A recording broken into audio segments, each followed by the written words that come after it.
વાત કરવાની છે ચણાના બજાર ભાવને લઈને, જેમાં ટેકાના ભાવ જાહેર કરી દેવામાં આવેલા છે।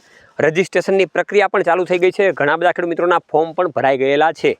તો આમાં ચણામાં જે રીતે આપણે આશા રાખેલી હતી એ રીતના ટેકાના ભાવ જાહેર નથી થયા, એટલે ઘણા બધા ખેડૂત મિત્રો નર્વસ કન્ડિશનમાં દેખાય છે। એટલા માટે આપણે કહીએ તો ભાવતાલ જેવા જોઈએ એવા આપણને મળતા નથી। એની વિશેની વાતચીત કરવાની છે। આશરે ચણાના ભાવતાલ જે નક્કી કરવામાં આવેલા છે એના ઉપરથી બજારમાં એટલે કે માર્કેટમાં કેટલા ભાવતાલ રહેવાના છે એની પણ આ વિડીયોમાં ખાસ વાતચીત કરવાની છે। એનું અનુમાનિત વાતચીત કરવાની છે ને ખૂબ સારી રીતે હું તો એમ કહું છું, ખેડૂત પુત્ર ગુજરાતી પ્લેટફોર્મના માધ્યમથી, અમારા માધ્યમથી 80% એ વાત સાચી હશે અને ઘણી બધી આગાહીઓ આપણે બજાર ભાવની સાચી પણ પડેલી છે। તો એના અનુસંધાને વાત કરવાની છે। હું છું તમારી સાથે સાગર રાસડિયા, ખેડૂત પુત્ર। આપ સૌ ખેડૂત મિત્રોનું હાર્દિક સ્વાગત કરું છું। ખેડૂત છે તો જગત છે એવા હેતુથી અવારનવાર ટેકનોલોજીકલ ડિજિટલ ખેતીવાડીની માહિતી આપણે અવારનવાર લાવતા રહીએ છીએ। આ પ્લેટફોર્મમાં તમે બિલકુલ નવા હોય તો સબસ્ક્રાઈબ કરી લેજો અને ફેસબુક તમે જોતા હોય તો ફોલો કરી લેજો, જેથી કરીને દરરોજને માટે સાંજે 7 વાગે તમને ખેતીવાડીની પહેલી માહિતી તમને મળી શકે। તો વાત કરવાની છે ચણાના બજાર ભાવની। તો એમાં અત્યારે ટેકાના ભાવે જે જાહેર કરેલા બજાર ભાવ છે એ બજાર ભાવમાં આપણે મેઇન વાત કરીએ તો 1120 રૂપિયાથી લઈને 1130 રૂપિયા સુધી એક મણના એટલે કે 20 કિલોના ભાવ જાહેર કરવામાં આવેલા છે, જે આપણને ખેડૂત મિત્રોને પરવડે તેવા નથી એવું ઘણા બધા ખેડૂત મિત્રો કહી રહ્યા છે। અંદાજે 60 થી 70% ખેડૂતો એવું કહી રહ્યા છે કે ભાઈ બજાર ભાવ થોડાક ઊંચા હોવા જોઈએ, એમએસપી થોડીક ઊંચી હોવી જોઈએ, જેના કારણે જે ચણામાં બગાડ થયો છે, ચણાનું ઉત્પાદન ઘણા બધા રીતે ઓછું આવે એમ છે, તો એનો ભરપૂર ઉપયોગ થઈ શકે બજાર ભાવને લઈને।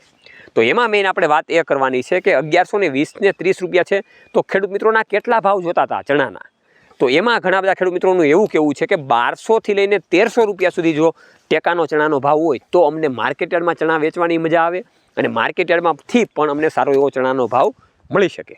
તો આ રીતે આપણે કહીએ છીએ, પણ એ રીતે અત્યારે ખેડૂતોની સામે કોઈ જોવામાં આવતું નથી।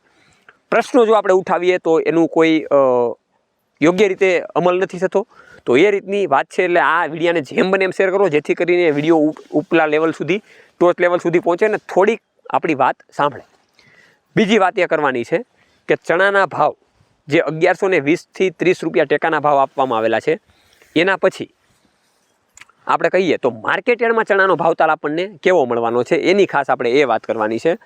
તો માર્કેટયાર્ડમાં અત્યારે ચણાના ભાવની વાત કરીએ તો 950 રૂપિયાથી લઈને 1000 રૂપિયા અને 1000 રૂપિયાથી 80 રૂપિયા લઈને ચાલી રહ્યા છે।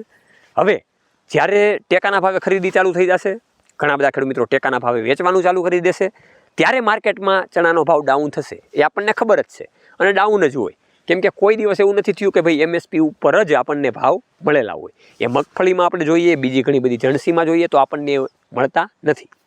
તો કેવો ભાવ રહેશે ચણાનો? ઘણા બધા ખેડૂત મિત્રોને એવું લાગી રહ્યું છે કે ભાઈ સારા એવા ભાવ રહેશે, ઓછા રહેશે, વધારે રહેશે। તો એની વાત એ કરવાની કે અંદાજે એવા ડેટા પ્રમાણે લાગી રહ્યું છે, અંદાજિત ડેટા પ્રમાણે, બજારના અત્યારના ભાવતાલ પ્રમાણે અને આગળની લેવાલી પ્રમાણે કે ચણાનો ભાવ 900 રૂપિયાની આજુબાજુની રમતમાં રમે એવી શક્યતાઓ દેખાઈ રહી છે। એટલે કે 900થી લઈને 950 રૂપિયા સુધી ચણાના ભાવતાલ રહે એવું 70થી 80% ખેડૂત મિત્રો લાગી રહ્યું છે। એટલે બજાર ભાવ ચણાના ગણીએ તો એટલા બધા વધવાના નથી અને આ અંશે રહે એવું આપણને દેખાઈ રહ્યું છે। પણ મેઇન વાત આ જ હતી કે ખેડૂતોને એટલે કે આપણે સૌને જે 1300 રૂપિયા ચણાના ભાવ જોતા હતા એમએસપીમાં, એ આપણને મળતા નથી। કાંઈ વાંધો નહીં, એ આપણે ટૂંકમાં જેમ બને એમાં વિડીયાને એ રીતના શેર કરજો। બીજી વાત એ કરવાની છે કે ઘણા બધા ખેડૂત મિત્રોને એવું છે કે ભાઈ અમારે ફોર્મ ભરવું કે ના ભરવું, તો તમારે ટેકાના ભાવે વેચવા હોય તો ભલે અને ના વેચવા હોય તો ભલે ફોર્મ આપણે ભરી દેવું ખૂબ જરૂરી છે, કેમ કે ફોર્મથી આપણને ખૂબ સારો એવો ફાયદો થતો હોય છે। તો એની પણ આપણે માહિતીની આગળ વાતચીત કરવાના છીએ લોંગ વિડીયોમાં।